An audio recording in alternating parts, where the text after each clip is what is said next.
Greetings all, BWS2K here. Do you remember Sentinel Man?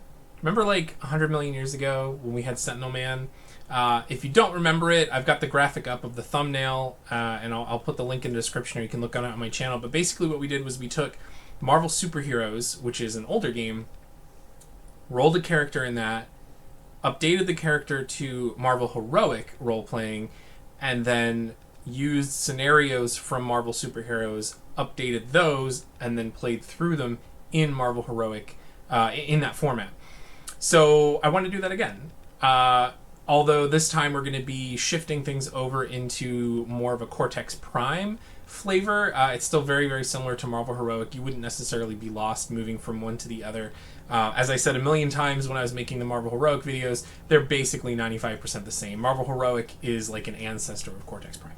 Okay, so I'm trying to be fancy here. Let me see if I can get this up. Yes, okay. So these were my thoughts about some of the changes that we need moving forward and keeping in mind and stuff.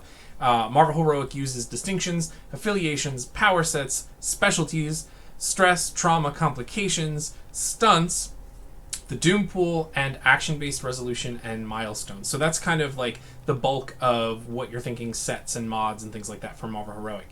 If we're coming over into Cortex Prime, we're going to make some changes. Distinctions are the core of Cortex, the descriptions of a character, 3 facets of who they are and who they represent and things. So we're going to keep those. Power sets are a great way to present and then define superhuman abilities. So you can have the power traits, but you can also use SFX and limits to kind of refine it and define it. So we're going to keep those. Specialties are kind of like a distilled skill list with versatility is kind of how I think of them. They're like, you don't have a giant skill list, you have a smaller list, and they tend to be a little bit more versatile in terms of how they're applied, but also in terms of how you can use them. You can use a D8, or you can break it into 2D6, kind of like that pyramid idea, which is going to be really important. Stress and trauma are very on theme for categorizing the bulk of how heroes will receive difficulties, but complications can pick up the slack. So we're going to keep stress and trauma, and those three stress tracks of physical, emotional, and mental. What it happens when you choose your stress track is you're essentially saying when your character encounters an obstacle or fails at a task or has some sort of adversity, this is the way in which they're going to experience or manifest that mechanically. Dragon Prince, the Dragon Prince Tales of Xadia, has a bunch of stress tracks. They're really, really great, and they're great for communicating to the player, not just like mechanically how many hit point tracks do I have, but it actually tells you, in this case, expect to have emotional stress occasionally. Expect to get confused. Like, that's going to be different. That's not your hit points traditionally. That's like your physical stress track kind of. It just lets people know that there's more than one way to react to a failure or adversity. Okay. And then complications. We still keep complications because they're fun little nuanced things that can be used, but they're not the bulk of what happens with stress. The Doom Pool is my secret love. It's great for pacing, resources, looming dread. We're going to keep that. It's great. Everything about it is great. And then action-based resolution is the traditional back and forth of action and reaction, and it works well for a solo game, for us not getting too lost. And for the most part, it's just going to be our main hero, just like it was pretty much just Sentinel Man, and then just kind of going back and forth. It works. I like it. Things we're going to change. Stunts. The stunt die, remember that? They're a lovely way of adding a poignant call-out to an action, but I think that we can accomplish that with assets and with other things, so we're going to drop stunts sort of officially. Affiliations emphasize teamwork, and we're mostly going to be on ourselves, or on our own. When you're using the affiliation array of solo, buddy, and team, you are essentially communicating to the player that everything you do needs to be part of a sort of coordinated plan or not. And so you're always thinking about yourself in relation to others and how you're acting. So when you're using that array, it would be unlikely, or maybe not unlikely, it would be helpful for you as a team of players, to sort of like discuss what it is you want to do coordinate your actions, and then kind of pair off or divvy up the responsibilities, and then go through the actions and reactions and things. And that's not really going to apply to us because almost everything we're doing is going to be solo. So we're just dropping that set altogether. Milestones, as for growth, signal to the player that growth is going to occur through achievement, whether it's internal personal journey stuff or external, like, stealing the thing or whatever. And we're not going to be in this for like a giant campaign. We'll do a couple sessions like we did with Sentinel Man and then wrap it up. So we're going to drop those. I have a paragraph here that just kind of explains a little bit more of that. So, of course, that leaves us in a bit of a bind, which you may have noticed, as far as prime sets go. We want to have at least 3 dice in every pool.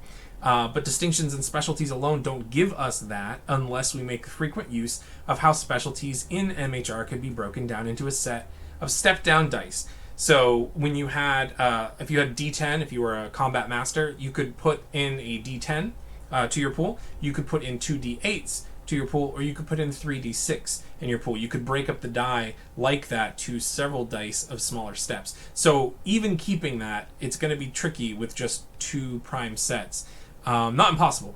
So having said that, given that we're converting over from Marvel superheroes, then it might be neat to try out resources, because resource is a mechanic over there, and we can tag them with wealth, which is not just money. It's your it's resources, really, but you don't want to say resources tag on the resources set. But it's the things you have, your ability to barter, it's a measure of your material wealth in that sense. And you could even to some extent maybe include influence in there, but that brings us to the second tag of popularity, which is also something in Marvel superheroes. So we're going to try using those to represent that. We'll see how it works. And then signature assets, which can be anything, right? They can be a signature move, they can be a vehicle, weapon, costume, a major contact, and then I also had for resources you can have minor contacts. When you roll contacts in Marvel superheroes, sometimes it's like the X-Men. Okay, well that's like pretty big deal. It could be county lawyer, and which or what do they call them? County clerk or something like that, which may not need a whole lot of fleshing out, so it can just become a resource, not a signature asset that gets used a lot. So between those two things, well, let me read what I wrote. I said, we'll follow MHR as a lead and keep only 2 prime sets officially, but between those 2 additional sets that we just added and the nature of how MHR implements specialty dice, which is that breaking down thing, I think we'll be all right. This isn't actually a conversion from or into Marvel Heroic proper anyway. We're actually converting into Cortex Prime, of which MHR is an ancestor. There will be minor differences. We know that. And then finally I put, I'm a huge fan of growth through serial play, so we'll use session records to do that instead. With Sentinel Man last time, we basically took the little scenarios from the New York supplement and played them out, and that gave us our list of session records. And I intend to do basically that same thing here. So with that said, I'm going to do a fancy transition over to Roll20, where we will roll up our character in Marvel superheroes and sort of kind of think about what that's going to mean into transferring or converting over to our new set. I don't know what we want to call it. We want to call it MHR Prime? Sure. Let's call it Marvel Heroic Prime, just between you and me, okay? Nothing official. So let's do that. Let's break and let's hop over to the other screen. All right. So before we get rolling, last time, if you remember, when we made Sentinel Man, we used the Ultimate Powers book for Marvel superheroes. We're not going to do that this time. That was, if you remember, there was just like a ton of powers that we had to kind of like filter down into how do we make this cohesive. So we're actually just using the player's guide that you see behind me right there. And so we're going to roll through that. And then also, when it comes to the primary abilities, the phase rip piece, if it's not particularly exciting, if there's no obvious strengths or weaknesses, I might go ahead and use the modifier table on that, just to give a little bit more variety, hopefully. And then when it comes to powers and talents and contacts, I excuse me, I like to reserve the right sometimes when it comes to the powers of not picking the specific power right away. So you roll the category and then you pick a power. I like to roll the categories first and then go back once I know the categories I'm working with to try to pick powers that fit, which makes more sense in the long run since we're kind of aiming for power sets anyway. or at least one power set. Okay, so the first thing we're going to do is roll on the origin table. So hopefully I can do all of this without goofing up too much. I'm going to try on roll 20 to keep everything going in there. So let's roll our first D100.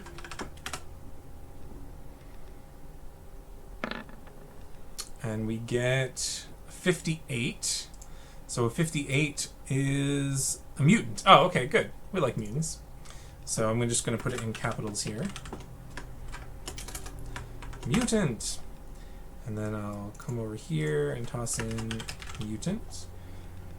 And now we're going to roll 7 D100s. And this is going to be our primary abilities. It's taking a long time to roll.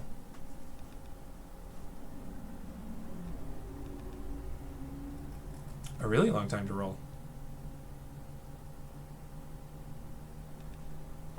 Ah, there we go. Okay, so we've got a 51, a 22, a 88. Oops, here I'm going to do something really quick here. 51, 22, 21, 88, and 88. Okay. 42 and 61. And then we jump over to the guide. And mutants roll on, is it column 3? No. 1. Column 1. So that is, let's see, 51 is excellent. 22 and 21 are both good. 88 is incredible. 42 and 61 are excellent and remarkable. All right, that's a pretty wide range there. So let's hop back over to roll 20 and jot those in. So it's excellent, good, good.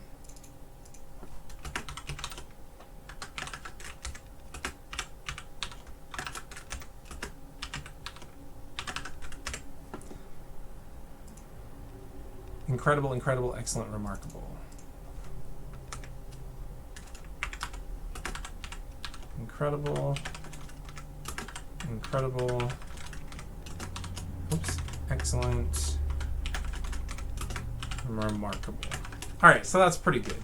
So that means our health is going to be, let's see, 36 plus 16. Oh, no, wait. Mutants actually, they have some special stuff. Hang on. Mutants, random ranks is 1. They gain 1 additional power. Resources are reduced by 1 rank. Starting popularity is always 0. Sadness. They gain and lose popularity at different rates. Endurance gets bumped up by 1. The majority of their powers are inborn. They'll be effective. Okay, so we got to bump up endurance by 1, which actually is going to make this quite, what is it, amazing? Amazing is the next rank. So very tough mutant that we have here. So the health is going to be 16 plus another 16, which is 32 plus 40, 70. Karma is 36 plus 16 is 52, 58, 78. Resources, well, the popularity is 0, which is just going to be shift 0. And what do they say about the resources? They gain them and lose them at different rates or something, right? Resources are reduced by 1 rank. So we got to roll for resources. And this basically is on the modifier table, and it modifies from typical. So we go 1d100. And that is a total of 4. So it's going to go from typical to poor. Okay. So that's the abilities and such. When it comes to how this is going to translate over, we'll deal with that all later. Like, technically, we don't really need health and karma as hit points or whatever. But we'll see how it goes. All right, so the next thing is generating special abilities, and we have to remember that we can have an extra power. So we're going to roll 3 times. Oops. And that's going to be our powers, talents, and contacts. So 100 for powers. Wow, so that's probably 4 out of 4, or is it 5 out of 5? Where's the list? 5 out of 5. Ah, but it's up to a maximum of 5. But you know what? We're breaking the rule. So we're going to go 6 powers. And what were the other two rolls? 6 powers, a 21 and a 21 and an 88. So 21 is 2 of 5 talents. So let's jot it down. Let's go 6 powers, 2 of 5 talents, and then what was the other number? 80 something? Yep, 88. I feel like that needs to be our character's name. That's 3 88s that we've rolled. 2 of 4 contacts. All right, so 2 of 4 contacts. So then I'm just going to copy. I'm just using Notepad to copy things back and forth because it's easier. All you people with multiple monitors, you're welcome here, but I cannot empathize with you. So we have 6 powers. So I'm going to come down here and go 1, 2, 3, 4, 5, 6, and then a little bit more, and go 1, 2, and then one more, 1, 2. Okay. So that's going to give us our powers, our talents, and our contacts. So now we need to roll for powers, which is going to put us on this page. So we're going to roll 1d100. Well, actually, we're going to roll 2d100s because if there's a power rank associated with it. So this will give us the category and the power level, and then we'll choose the specific power within, which might mean we end up having to erase some if we choose one later on that's a double. But it's okay. Like I said, we're playing loose with the MSH rules here. So this first power is 1379. So that's going to be 79 puts us in the incredible. So this is going to be an incredible movement power. So let's jot that in. Incredible movement. And then the next power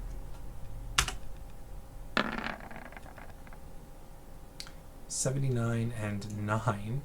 All right, well, a 9 is just poor, so it's going to be a poor body alteration offensive. So 2 is poor body alteration offensive.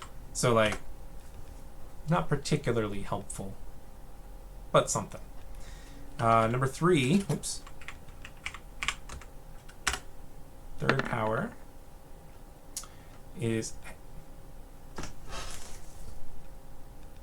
look at the last two totals we rolled. 88 and 88. What's going on today? What's with today?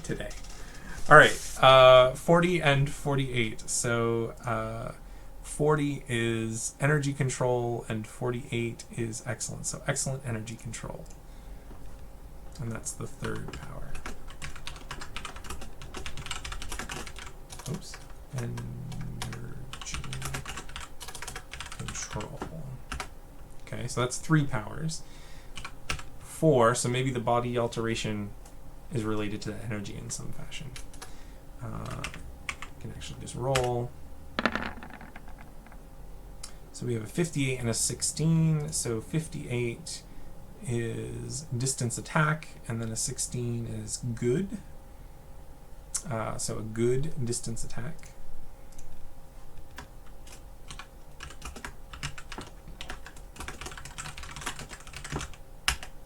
And that's, I'm not getting ahead, right? 1, 2, 3, 4. This is the 5th power. And the 5th power is 25 and 16. So 25 is matter control. And wait, 16 again? Yeah, okay. So good matter control. I don't know, because it's going to depend on what we end up choosing for sort of our individual powers and how we make them all mesh together.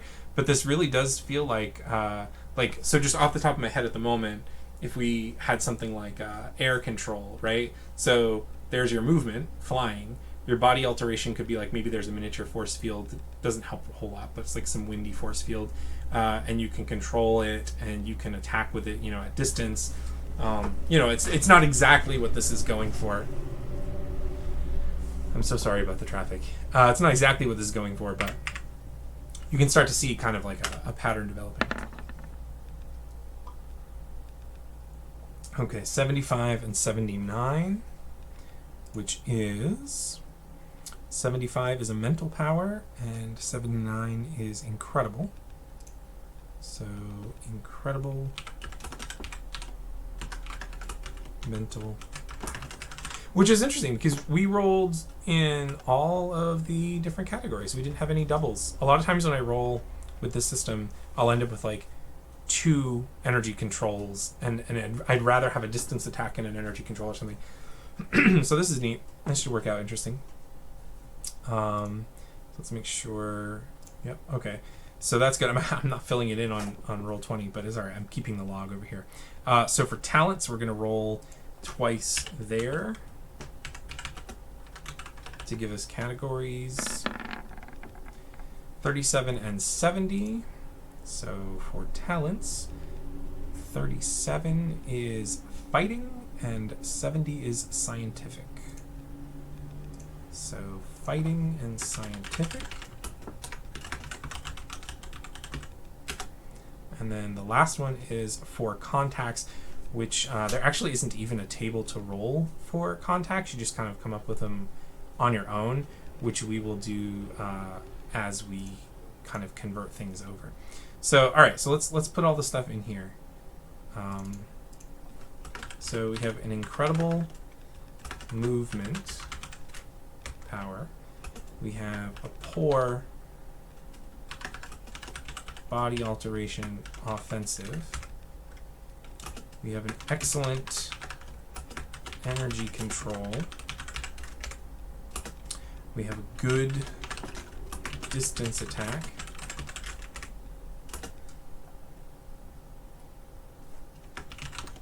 A good matter control. And then finally we have an incredible mental power. And then in the book there are those lists. And then down here we have fighting and scientific. And this is a mutant as well, so gotta bear that in mind. It would be neat, and I had been thinking about this like throughout the day when I was prepping for all of this, it would be neat if we could tie this continuity to Sentinel Man. And since mutants can be sort of random, it'd be neat if this was somehow a relative of Eddie, of Sentinel Man. And so maybe we kick off with a sort of meta plot of they're trying to see what happened. Because if you remember the last, well, I won't spoil it, but the last thing that happened to Sentinel Man was pretty much kind of like a giant cliffhanger, right? So part of this character's motivation could be to find out what happened to their uncle, father, whatever. We didn't have Eddie, I don't think, as a dad, but some kind of distant relation or something like that.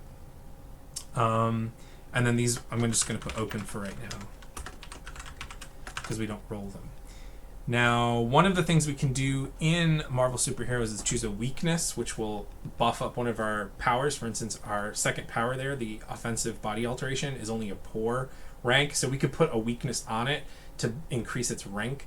But that's really something that we're going to have to decide as we go through the individual things and sort of finagle and work and hone in on something. And that will be represented by limits in the power set. Or power sets. So I'm going to stop the video here. I'm going to dig through the book and make some selections, and then we will pick up with whatever it is that I have, whatever we landed on, and see where it goes from there. I am excited about the character, though. It is always intriguing to me to have characters with a really high endurance, but like low fighting and strength, and I'm happy that this character actually has some decent physical skills. Intriguingly or interestingly, having a mental power rated at incredible and a movement rated at incredible, in a sense, directly relates to being in really good shape, which would be endurance, and then really good mental faculties, which would be reasoning, which is incredible, and psyche, which is remarkable, and even intuition is rated at intelligence. So there's definitely some interesting directions we could go here. But we'll see where we land, and we'll pick up in a few. Okay, so this is where we landed with the character. Kind of slept on it and teased out what parts were like important that I wanted to focus on, what weren't, and then I spent some time in Hero Forge, as you can see, which is a really fun site for free. You just kind of go design these minis, but you can use them for anything. It doesn't have to be fantasy stuff. Up here on the left is what we rolled, and then her portrait, and then I made a token as well. So we have Phyllis Allen, and I think I didn't put in the middle name, but I think it's going to be Frances. Phyllis Frances Allen, who is the niece of Sentinel Man. And as a mutant, I think she was present when he was battling Electro. And that event, because remember they were up on a rooftop, that event and the panic and everything was what triggered her mutant gene, her latent mutant gene. And so she like kind of leapt up to get to the roof, and then as she was leaping, through the air, this super leap, like her skin started to change and everything like that. And then she landed on the roof. Probably too late. Maybe caught a glimpse of Spiral's arms grabbing Eddie. And so that was kind of like her origin, so to speak. And I have her being directly related to Sentinel Man. For her 3 distinctions, we have Legacy of Heroism. She idolized her uncle Eddie. Distinction for her second distinction is Student by Day, Technician by also day, because I know that I know someone who went through med school and they basically didn't have free time. So I have her at Empire State University, and she's studying to be like a doctor or something in the medical profession, but it's like her freshman year, and so she's just like constantly overworked. So there's kind of like that dichotomy of like student by day, hero by night, technician being like a medical tech, drawing blood, phlebotomist or something like that. Some of like the scrubs kind of things, like she's wearing scrubs, which actually serves 2 purposes. Scrubs are something that can be replaced easily enough if you need to. Not that they're necessarily cheap, depending on where you get them from. But as a hero costume, it works really great because you can just go... people don't think about that. I remember making a hero one time, not for a video, but... and I decided that he just wore sweatpants and hoodies, because you can just like go to Walmart and grab a 6-pack of t-shirts and like some sweatpants and a hoodie for like $30, and there you go. You got your uniform. Like, you may as well stick with what you're gonna have to buy all the time, unless you have unstable molecules or some posh thing like that. Okay, sorry, I got sidetracked. So student by day, technician by also day, and then a quote: "Sometimes saving lives just means saving lives." So I figure she's gonna be focused on collateral damage, saving the bystanders. With all of her jumping and acrobatics and stuff, she's more likely to be the person doing crowd control and helping out in that way. So she doesn't have any major chip on her shoulder as like, I've got to beat up Galactus, or I've got to be the best, or whatever. Like, that's cool. Go let the Avengers handle that. Like I'll take care of evacuating the building and making sure the school kids get out safe and rescuing the cats and trees and stuff like that.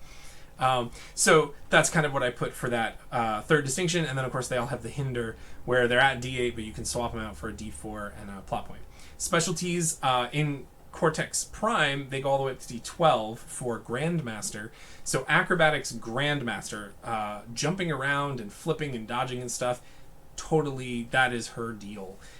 She has Combat Expert D8 because I figure there's probably, that's kind of like a useful die to have, and it's not that she's totally inexperienced, and her natural agility and things like that probably help to some degree. And then Medical Expert, again, because she's kind of studying to be a medical person. You've got Stress Tracks and Complication, Room for Complications, no assets to start out with. Resources in the Marvel Superheroes game, when that was made, mutants were much more like second class, which they kind of aren't nowadays. I don't think. They kind of have done their own thing. I'm not super into like what they're up to these days. So I just went with 1d6 of wealth and 1d6 of popularity. There may be somebody on the street that recognizes her or remembers her or like cheers her on. She might have a couple, an extra 20 for pizza or something like that. But for the most part, she's just scraping by, sort of Peter Parker style. Signature assets, I went with medical bag and then ESU D6. So medical bag meaning medical bag, it's the first aid kit and stuff like that. ESU, Empire State University, is just the campus connections, any of the resources available on campus, a lab or something like that. As a student, she kind of has access to a lot of that sort of thing, plus like a student ID, which sometimes helps, like a free library card kind of deal or something like that. So it may come into play, it may not. We'll see. Plot points, she's got 1 plot point to begin with. She has 2 power sets. Frog Physiology, which I kind of boiled down to mean durability D8, leaping D10, and reflexes D10. I gave 2 SFXs. Toxin, which is on skin-to-skin contact. You can spend a plot point to step up the effect die. So the idea would be that it's not uncontrollable. It's like you can shake hands with her and be fine. She can choose to sort of emit that toxin. And if she does, and it's touching skin to skin, then that's when you can step up the effect die. I didn't say inflict additional stress specifically. It's just whatever it is she's trying to do, the toxin will help with that. So if I want to consider it to be mental stress, like it's confusing and making a person faint, if it's going to be more like paralyzing and make them maybe more physical, then, or it might even just be a complication, paralyzed, that I'm trying to inflict, it's going to step up that effect die. All right, and then small target, re-roll any pool that includes reflexes trait. So you figure if she's dodging, she's got her D10 reflexes and D12 acrobatics grandmaster in there. Being able to re-roll that pool almost all, like that really captures the spirit of her just kind of bouncing around and not getting hit. Not that she's super squishy, but, relatively speaking. And then moist for a limit, which is just a great limit. Step up stress received from heat or dehydration. She's got frog physiology, right? She doesn't want to dry out. So she's in the picture, she's got this coffee cup, but I don't think it's coffee. I think she just keeps water in there. So it's like a coffee cup, but it's just filtered water that she sips on all day. And then the next power set is her croak power set, and this is where we kind of did the sound manipulation and generation and stuff. So she can do like this blast that's just like an attack, like a sonic attack, and she can also control sound to a small degree. She can make herself quiet. She could make her voice heard. Again, crowd control. She can project her voice a little bit more. Noise canceling SFX. Spend a plot point to ignore stress from sonic sources. So she can also kind of negate any kind of a sonic attack on her. And then just the exhausted limit. Shut down a power set, or shut down the whole power set, croak, to gain a plot point, and then activate an opportunity to recover. So that's what we have to begin with for her sort of character sheet data file. The next step, which we will do in the next video, is going to be to find a scenario in the New York supplement and convert that over to Cortex Prime and then play out that scene. And I think I was looking at one, I was reading through them, and I don't want to necessarily repeat the ones that we did with Sentinel Man, but they have the encounter wheel. I like that in theory, but even if you were watching, I think by the end I was just kind of like picking one that looked cool, like the Rhino one. I don't think we rolled for that, or maybe it was the Electro one. I just kind of picked the next one in that category. And I was reading one that had to do with Jack-O-Lantern, which is kind of cool because he has like this flying pogo stick, which I just think would be a fun contrast to somebody who can jump really high. So I might do that as sort of her debut mission or whatever.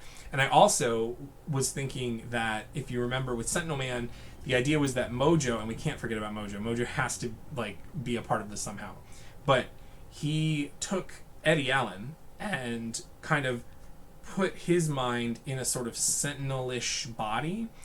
Well, I remember saying at the time, and we never really played it out, but like the opposite of that was also happening, where there was this humanoid or like this flesh and blood Sentinel who would then go on and be a Sentinel but in a human body.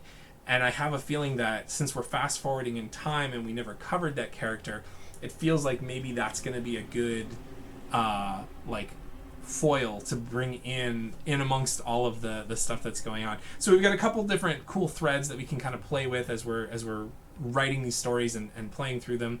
I also have a hack that I wrote for an automated Doom pool. I don't know that we'll use it, at least not at first. It might be something that we introduce later just to see how it works. But I want to have at least one full mission under our belt with Phroggy so that we can kind of like see how her data file plays, and if there's anything that needs to be tweaked, we can do that too. All right, so I think that's it. I think that's it for what I wanted for this video, which was essentially the prelude, the session 0, if you will. And then the next video, which I hope to get out in the next week or so.